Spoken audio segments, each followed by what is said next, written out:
Of all the albums I gave myself the task of listening to, Raw Power by Iggy and the Stooges holds a special distinction.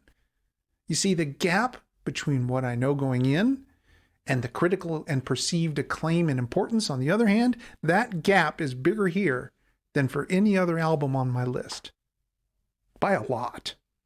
Going into this week, the sum total of Iggy Pop's music I've heard is the 30 seconds of Lust for Life they used to use in those cruise ship commercials. Well, unless maybe it also showed up in the soundtrack to Train Spotting or something. I think it might have. It's been a while since I've seen that one. All I remember about Train Spotting now is the baby on the ceiling and the guy with the mustache whose accent was so thick I couldn't make out a word he was saying. And as for Iggy Pop otherwise, I mean, I thought his part in that movie Coffee and Cigarettes was pretty cool. I liked his bit in the Miami episode of Anthony Bourdain's show. Oh, and believe it or not, I met him once. When the Allman Brothers were inducted into the Rock and Roll Hall of Fame, it was the same year that the actual Hall of Fame museum opened to the public. So naturally, big grand opening concert and party. Even though I couldn't really afford it at the time, I drove up to Cleveland and I was able to attend. In the hospitality tent, I sat at the same table as Sheryl Crow and Slash. Really wanted to steal his hat. Oh, and Bob Dylan was recording everything backstage on a camcorder, and my brother Seth stepped right into frame as Bob was trying to get a shot of Aretha Franklin. That's the only time I ever spoke to Bob Dylan. The big all-star concert, well, it had some rough parts, but also some really great parts as well. During the Parliament Funkadelic set with Larry Graham on bass, I ended up on the rail next to Eric Burdon on one side and Iggy Pop on the other. They both were teeny, but I remember Iggy being super nice and high energy. Yeah, that night was definitely worth getting a speeding ticket in Akron. But that's it. I mean, 30 seconds of music from a commercial, some talking on TV and in a movie, and watching him dance to a couple of old school funk tunes. That's the sum total of my Iggy Pop knowledge. I have to say I'm more than a little intrigued to see what happens this week. Okay, Raw Power, I'm excited. Tell me something good.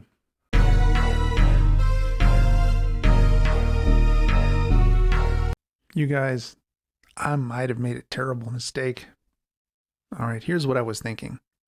I was hoping by doing Raw Power this week and then the Strokes next week, I might be able to set up a kind of a how it started, how it's going sort of a comparison, create a through line between the two videos. Well, that's admittedly an assumption based upon limited knowledge on my part. It might not work at all, but it could pay off. What I didn't take into account was the mindset that I would be in when spinning Raw Power the first couple of times. Look, I just spent a week listening to nothing but Steely Dan. You know, slick, jazzy, mellow, intellectual, overproduced, immaculately engineered Steely Dan. And I just spent a solid week trying my best to make my brain live in that space. What I learned was, if you've anodized your brain for a week on pretzel logic and follow that immediately with the Stooges, you're going to have a bad time. You know what it reminds me of? I asked my dad once about the jam at Watkins Glen. You know, that show in 1973 that broke Woodstock's world record for the highest attendance at a single show. It was the Allman Brothers, the Grateful Dead, and the band.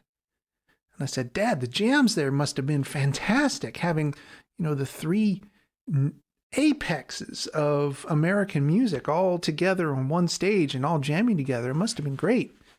He said, no, it was actually kind of a mess. And I said, why is that? And he said, conflicting drugs. All the Allman Brothers were on coke, all the band was drunk, and all of the Dead were tripping, and we couldn't get on the same wavelength. It's kind of like that here. I'll be honest with you, the first time through Raw Power, all I could hear was how terrible the recording was. I barely heard the music at all. What I learned after the fact is that there are in fact two different mixes of this album, one by Iggy Pop and one by David Bowie. I listened to the Iggy Pop one. I chose poorly.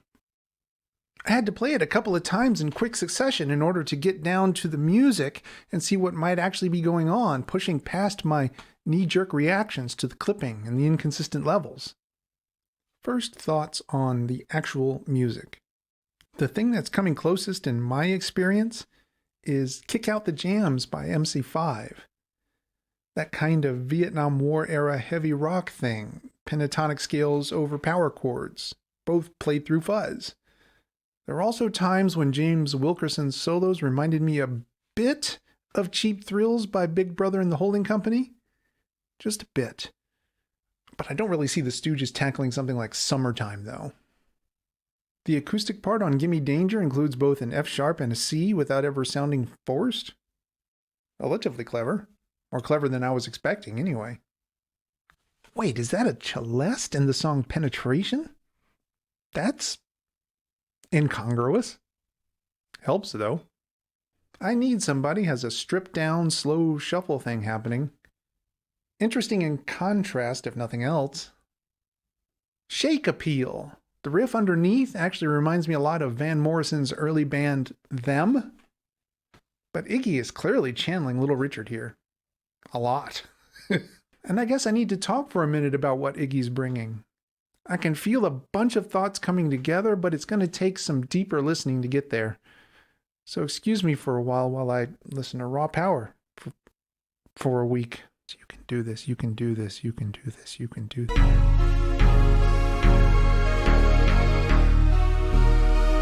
The man's got energy.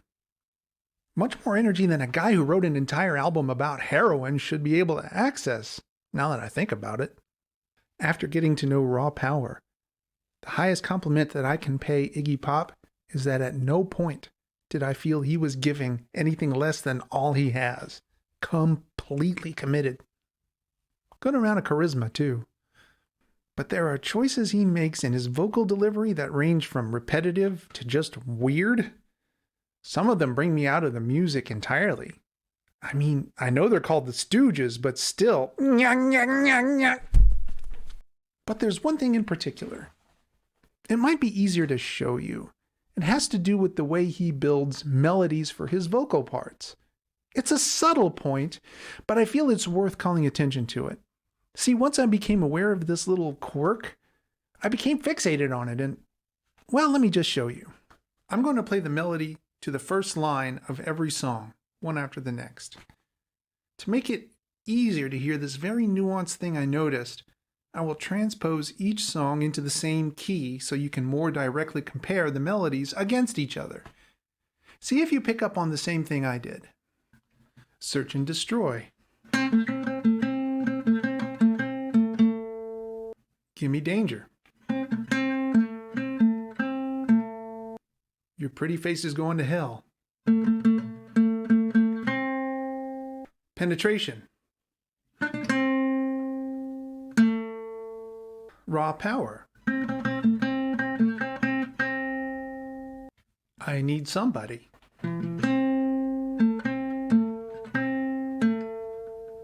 Shake Appeal.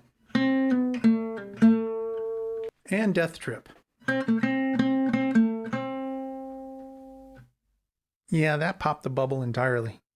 Each spin of the album became, there it is again, for every song. Look, to be brutally honest, I've never really gotten into the MC5 and this kind of high energy, low content kind of music. Really, of all the proto-punk music out there, the only albums I found myself sincerely getting into are Marquee Moon by Television and Politicians in My Eyes by Death. As for Raw Power, I guess I do understand the appeal. The energy is off the charts. Dude, if I was hired to play this music, I would have an absolute ball.